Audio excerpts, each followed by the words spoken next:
What's up, everybody? It's Heat Override, and I'm ready to bring the pain for you and Dr. Roto this week. Oh, yeah. What's going on, everybody? I figured it would just be, a nice, easy, fun week. Things changed up. Now I got a free weekend, so I'm really excited. We got some football. Man, throw some bets in. We got baseball. Throw some more bets in. It's about to get live. Plus, tomorrow you get my Heat-tastic bets of the day. Oh, yeah. You want to hit some home runs? I do. My home run guy got sat last week and then tried to come in at the end of the game. We don't play that, buddy. You out, son. We done with you. Anyway, let's get back to it.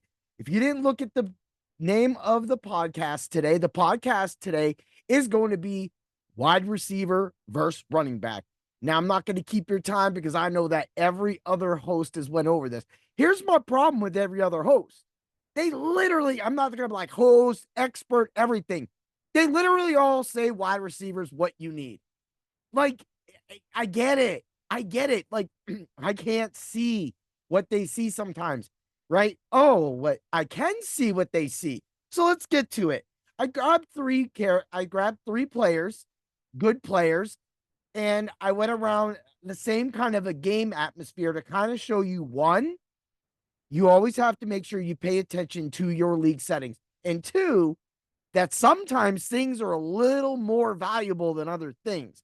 I think we all forget that. We're all enamored by these wide receivers. Yay, buddy. That's great. But after doing a few mock drafts with the Get Right crew and doing other mock drafts and seeing where it goes and seeing the gradings going on, and of course, listening to everybody, I'm going to be the one that's about to bring the pain to the whole industry right now. Yeah. All right. So let's start out. Jonathan Taylor, week 9 against the Carolina Panthers, went 18 for 47 rushing yards, and he had 5 catches off 5 receptions for 22 yards and a touchdown. Total yards, 69 yards, 1 touchdown. Total overall, if you want to let's count the just receptions with it. We had 23 catches, right? Or 23 things, because we had the 5 receptions with the 18 rushes. That gives us the 23. Is everybody got that? All right. So that's 23 times Jonathan Taylor touched that ball. Yet he only managed 19 points because of a certain thing about some leagues and not all leagues. And this is why I'm trying to make this point, and I'm going to make another point by the end of this podcast, and you will see why. Now, Amon-Ra St. Brown. Oh, yeah. Right? 19 targets. That means he's getting 19 opportunities. He turned that into 13 catches. This is against Baltimore, week 7. He had 102 yards, and he hit the 100-yard bonus multiplier. Yes, my league bonuses, actually both of my high stakes cash leagues, hometown leagues, bonus 3 points for 100 yards. That makes a wide receiver so much more intriguing, and it makes them more valuable. Of course it does. And yes, in this league, you have to start 2 running backs, 2 wide receivers, 1 flex. So move along. Garrett Wilson. Now we're going to go week 16 against Washington. 15 targets, 9 catches, 76 yards, 11.5. All right. But a few weeks prior, week 14 against Houston, he actually had 18.8 points. And that's because he went over 100 yards and got the 3-point multiplier. So let's add this together. 23 for Taylor, 19 points. We got 13 for Amon-Ra St. Brown, 19.7. We got 9 catches, pretty much, 11.5. That's over a point, right? Per catch, practically. But if we go to the week 14, when I think he was 10 for 4 and all that other stuff, he got 18.8. So if you see the around there, if you're getting around 13 to 23 for a running back, at 13 to 15 as a receiver, you're going to have about 20 points. Now, this is the point. This fact was made to me by a certain person, Rasta. I'll call you out. He told me that when he brought up the Amon-Ra and said that, he's getting like 1.7 what he used, but I'm going to go off of this game. So I do see that Amon-Ra is getting more than a point per catch. So that practically says every time he touches the ball, he's going to make more than a point for you. And he's such a focal point of the offense. This is why wide receivers do it. I'm not arguing that fact. I totally agree. I used this game for Jonathan Taylor for a reason.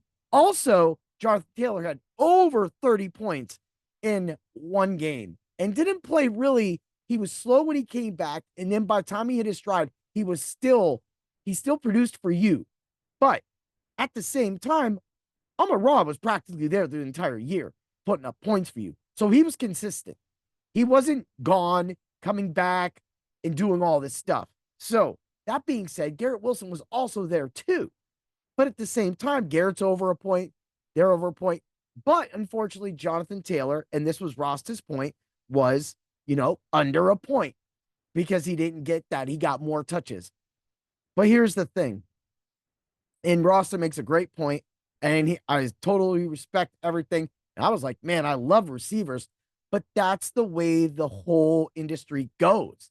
I don't go the way the industry goes. I am not that guy. The guy I am is heat override. I am contrarian. I bring the pain. And when I say that running backs are more valuable than wide receivers, I mean that for a reason. This was a half-point PPR league. So yes, that these points would have been a lot more if given the full point. Again, Taylor did have 5 catches as well, too.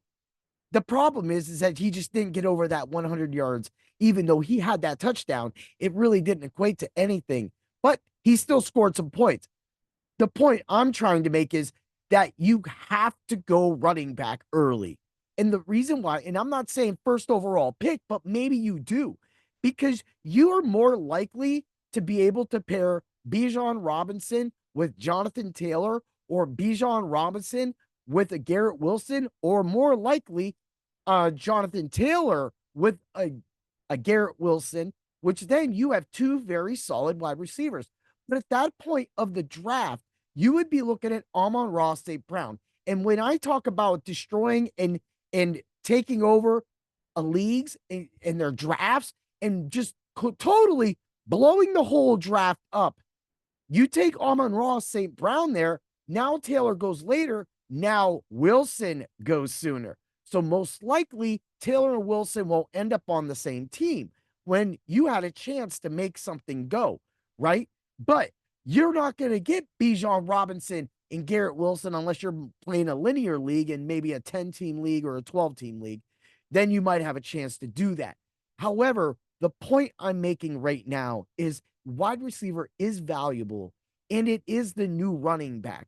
But the problem is there's not enough running backs to actually start. And you go, well, we know this heat. We already know what you're talking about, heat. But do you? Because the thing is, there's a big difference between Bijan Robinson and Austin Eckler. And I don't care about Austin Eckler a couple of years ago. I don't care. Again, Washington trading away Dotson again. It just shows that they're not surrounding Daniels with anybody but running backs. That's disaster. That's disaster. I don't care how good McLaurin is. All right. Now he's got Dyami Brown, which I like Dyami Brown. All right. He scored points for me last year. But here's the point. Did I just say Dyami Brown? Did I just say Terry McLaurin? Yeah, you could get those wide receivers late, right? But if you go for a running back at that stage, you're looking at Jaylen Warren, who just got dinged up. You're looking at people like Zach Charbonnet, who is a backup. You're looking at other running backs that aren't good. We're talking about Gus Edwards. Yo, I know Gus Edwards can have 100 yards and 2 touchdowns. I didn't never really see him do that often, okay? What are you giving yourselves, man? You guys got to stop kidding yourselves. Seriously. Wake up. Wide receiver's great. It's great to have Garrett Wilson, but it ain't good to pair him with Devin Singletary either. I would rather have Bijan Robinson and Devontae Adams than have Garrett Wilson and who else? Devin Singletary. Rachaad White. Like, I don't even care. Rachaad was good last year. He may not be good this year. And that's what people are chasing points. You have to remember, you can't put your eggs in one basket and say someone's going to get dinged up and you're going to go bounce on him. The point I'm trying to make is there's a big difference between a first and a second round running back as a fifth and a sixth round running back. When you can get a player like Courtland Sutton in the 9th or 10th round, and he can outproduce a wide receiver one taken in the first or second round, you don't gotta wait. I would rather deal with the ups and downs struggles of a Breece Hall, a Bijan Robinson, a Jonathan Taylor, a Derrick Henry, than have to deal with a bad game or a bad time with Devin Singletary. It's not going to work out for you. I'm telling you. If you're banking on late running backs or hoping somebody else's running back gets hurt, you've already lost your league.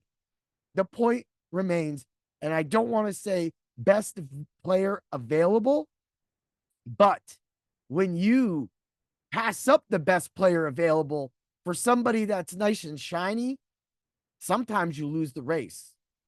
I prove this every single year by winning leagues and being in the top teams at the leagues. And everybody goes, well, yeah, dude, we do that.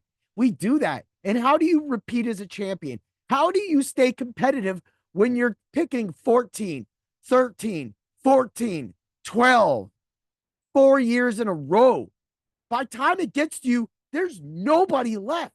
You have nobody. But that is why my team construction of like James Conner, my first round pick, was Devontae Adams, because I wasn't going to pick for another 28 pick or another 14 picks. When people do linear drafts, I think sometimes people get too enamored with the snake draft. And there's my clue. There's my hit. All of you rely on snake drafts. The shit you pull up, sorry about that French, the shit you do when you do it in snake draft, you cannot do in a linear draft.